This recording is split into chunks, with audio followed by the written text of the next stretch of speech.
So I've stirred the epoxy resin for about 5 minutes, and it's all nice and mixed up, but as you can see, there are a fair amount of air bubbles in there.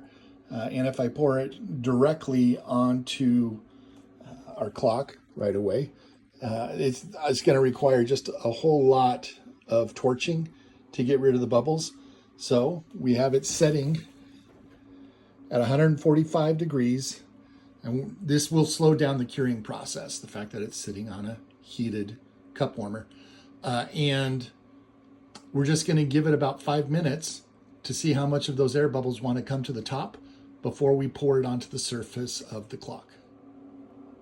Okay, we're just a couple of minutes into the process, and you can see that it's already starting to force those air bubbles up.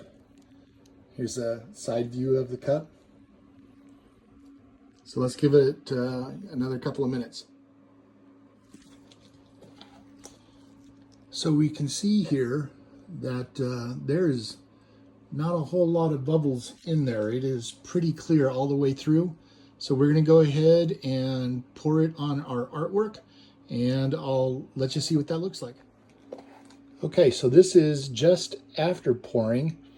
You can see that it looks like glass. It will dry that way, and there are no air bubbles to deal with.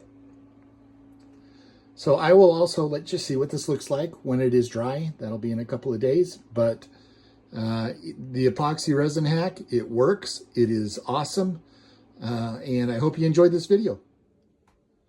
There it is. It is gorgeous. Here, let me lift this up. You can see how the colors shift a little bit when it turns into the light, but it has that glass-like finish because of the Promise epoxy resin that we put on. And if we can come in really close, and there is not an air bubble anywhere. It dried perfectly, and you can see, you know, it's hard as glass. So I'm saying our little mug warmer did the trick, helped get rid of all the bubbles, and helped to make a beautiful finish.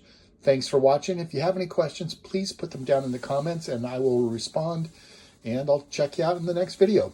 Thanks so much. Bye.